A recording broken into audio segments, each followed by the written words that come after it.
Hey Warpugs, today we're going to be checking out the next episode of When Day Breaks, and this is on SCP-096, the Shy Guy.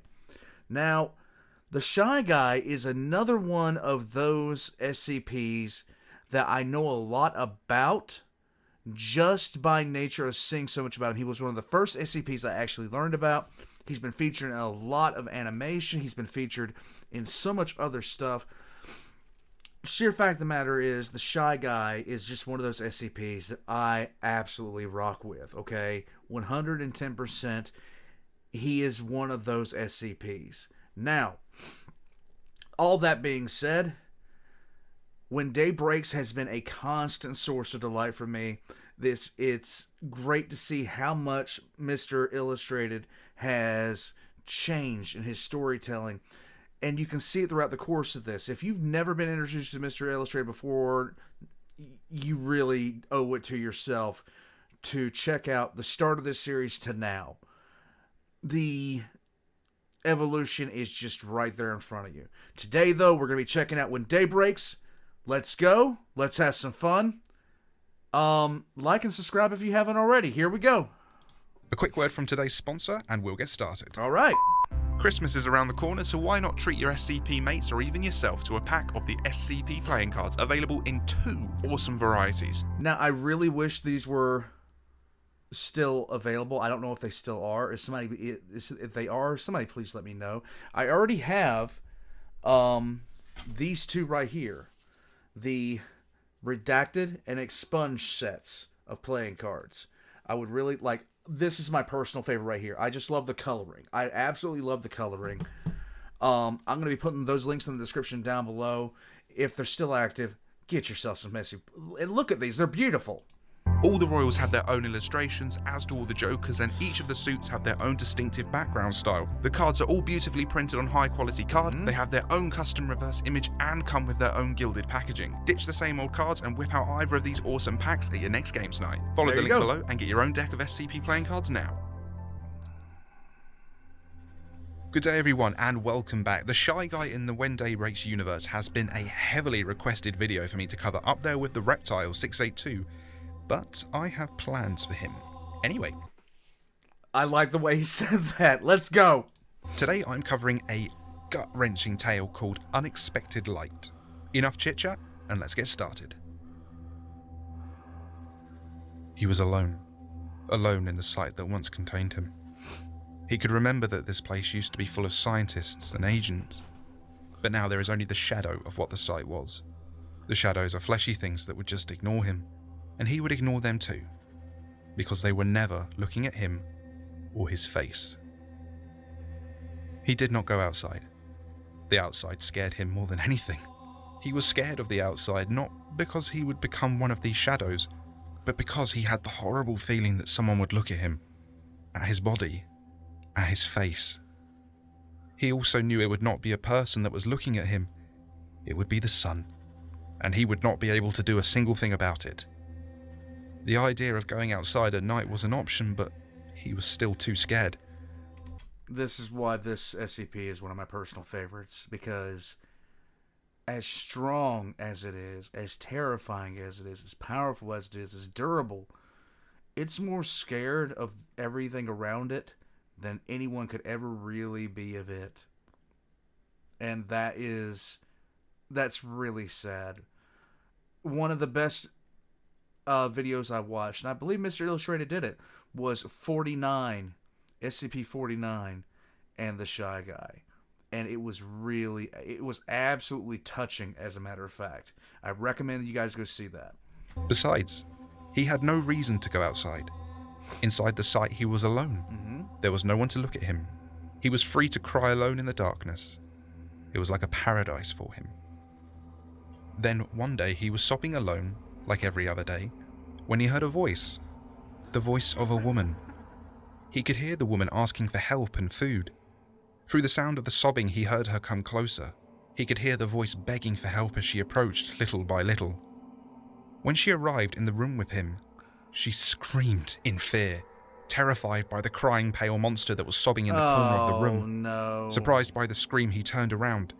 He could see the woman, as well as a small child holding her hand. The woman was looking directly at him, and directly at his face. Oh no. He could feel the anger, an emotion that he had not felt in a long time. He screamed so loudly that the woman fled in panic, leaving the child that was holding her hand alone. He could feel the anger boiling again. The woman seized her chance to run through the hallway of the site and into the stairs. As the anger subsided, he realized. She looked at his face. His face. His face.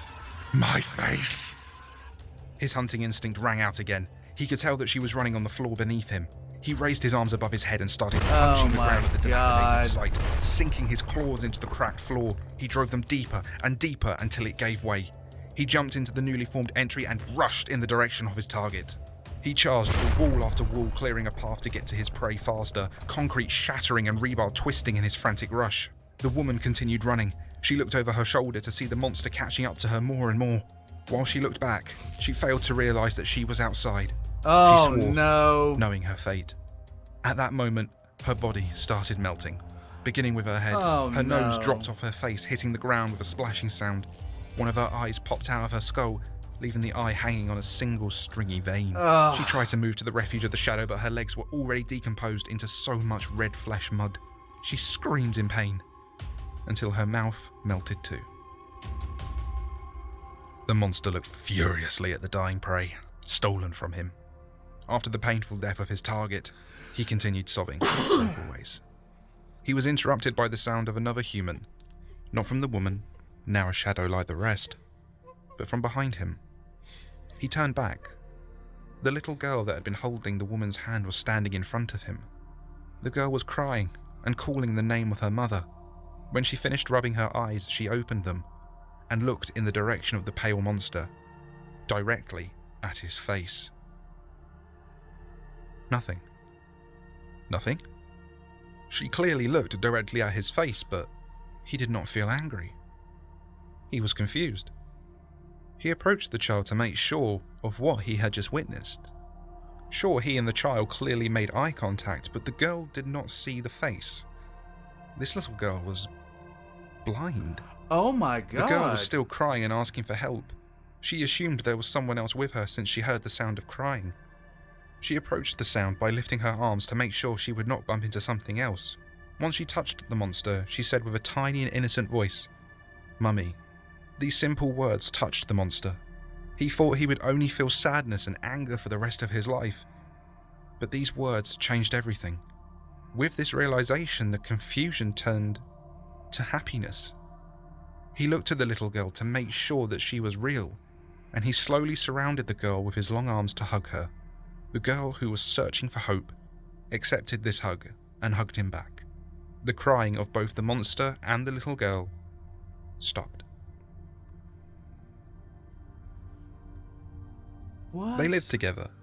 The monster found a friend, and the little girl found a guardian. When the monster was interacting with the girl, he felt human. He was treated like an animal in his cell, like a monster. Nobody could think that there was a heart inside that ruthless killer. For the first time, he found someone that could understand him.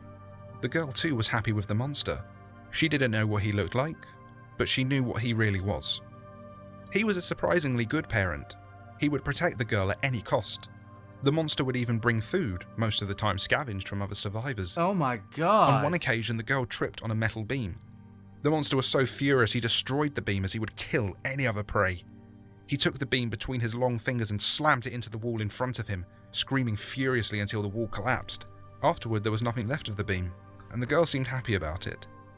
The girl had total confidence in the monster, confidence he shared. Oh my Nothing could stop god. him. I was going to be very, very concerned. I was going to be very, very concerned there for a minute, but this is shockingly wholesome. The only thing that ever bothered them was the flesh shadows. The things tried to make prey of the little girl, trying to push her into the brightness of the sun by imitating the sound of her mother, or trying to simply kill her themselves. But every time the shadows became a nuisance, the pale monster would swiftly correct them. They couldn't approach the girl. Even the deceptive voice of the flesh creatures wouldn't reach the girl through the screams of the monster. The monster protected the girl, no matter what. Oh my god.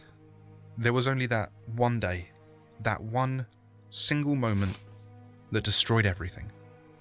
The monster and the girl were playing around with the rubble of the site. He had a bad feeling, looking back at the little girl only to see she was not near him anymore. He looked all around him. She was not there. He left the room only to see the little girl walking towards the entrance. She was 2 feet from it. Oh, 2 feet no. from outside where she would meet the sunlight.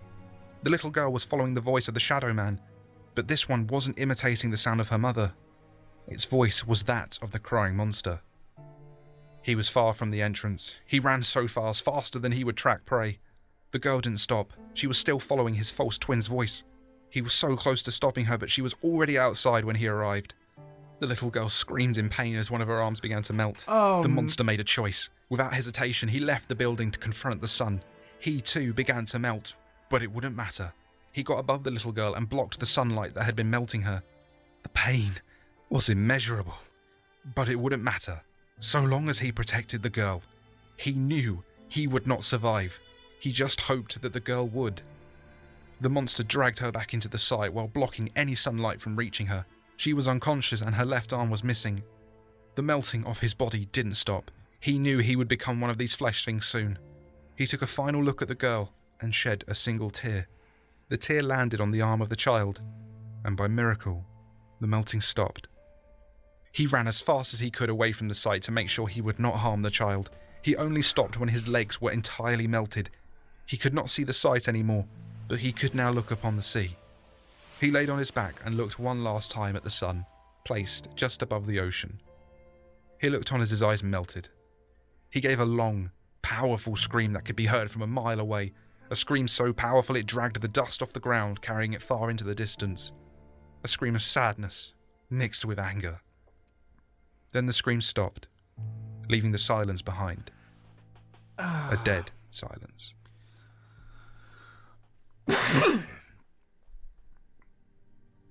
And that concludes Oh my god, I didn't need.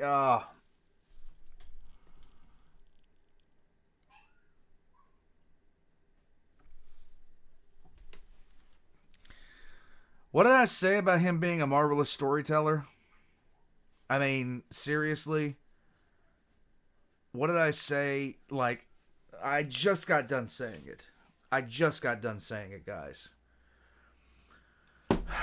I'm going to be so sad when I catch up to this series. Because I know the guy's a busy man, and he can only do so much. But my God, Guys, Mr. Illustrated, what do you got to say? Seriously. This is the kind of stuff I have come to expect. I did not expect this to go the way that it did. I didn't expect it to go near the way that it did. But it did, and I'm happy that it did. Guys, all of the... It's... 9-6 is just one of those SCPs. Seriously, just one of those SCPs that's so strong yet so fragile. And the sheer fact that I can actually see him taking care of that little girl and being that protective of her. The sheer fact I can see that